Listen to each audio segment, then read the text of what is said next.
Olá, gente! O governo do estado de Santa Catarina decretou a situação de emergência no dia 17 de março. O decreto começou a valer na data de ontem, 18 de março. Quer saber mais sobre isso? Continue assistindo o nosso vídeo até o final. Aliás, dê um joinha para que o YouTube leve esse vídeo a outras pessoas e terem conhecimento desse fato.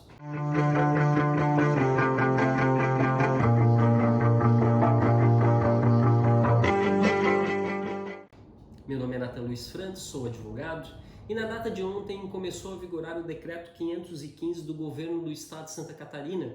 Esse decreto declara a situação de emergência do estado, bem como determina a suspensão de algumas atividades do serviço público e atividades na parte privada, pelo prazo de 7 dias. Esse decreto prevê algumas atividades. Quais atividades elas deverão permanecer fechadas por esse prazo de 7 dias? O comércio em geral, hotéis, bancos, bares, restaurantes, oficinas mecânicas, correio, a indústria em geral. A indústria ela poderá permanecer funcionando com a sua capacidade o mínimo possível para não lastrear o coronavírus. De outro lado, pode continuar as atividades normalmente conhecidos como os serviços essenciais, coleta de lixo, a segurança privada, imprensa, farmácia, as redes de água, luz, energia, as clínicas veterinárias de emergência, funerárias, serviços de telecomunicação, a imprensa. Veja que o objetivo do decreto é evitar a propagação do vírus, do coronavírus, tendo a necessidade de isolamento social, ou seja, a indicação é permanecer em casa até que as coisas elas se normalizem. De outro lado, recebemos o questionamento se esse decreto é obrigatório o cumprimento e se não cumpri-lo, o que deve acontecer. Claramente o decreto deve ser cumprido por todas as entidades ali previstas, tá? E não acontecendo, e em caso a pessoa ela entender pelo não cumprimento, ela poderá incorrer infringindo o artigo 268 do Código Penal. O artigo 268 do Código Penal prevê infringir determinação do poder público destinadas a impedir introdução ou propagação de doença contagiosa, que seria caso do coronavírus. A pena desse crime é de detenção de 1 mês a 1 ano e multa.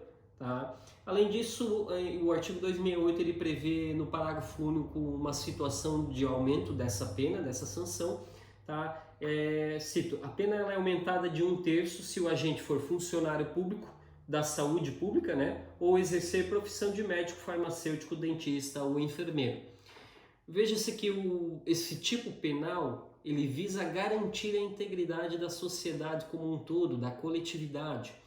Como a pena desse delito não passa de 1 ano, o caput, e de 2 anos com o aumento da pena no parágrafo único, quando a pessoa ela comete esse delito, tá, ela vai ser lavado um TC, um termo circunstanciado, para futuramente fazer a investigação, ver se realmente cometeu o delito previsto no artigo 268 do Código Penal. De outro lado, existem algumas divergências se esse fato, o descumprimento dessa medida do governo, tá, não seria caso do crime de desobediência previsto no artigo 330. Desobedecer ordem legal de funcionário público, a pena de detenção de 15 dias a 6 meses e multa. Nessa situação, eu como advogado, entendo que não caberia o delito de desobediência, pois existe uma norma penal específica que é o artigo 268 e não se pode imputar 2 crimes no mesmo fato.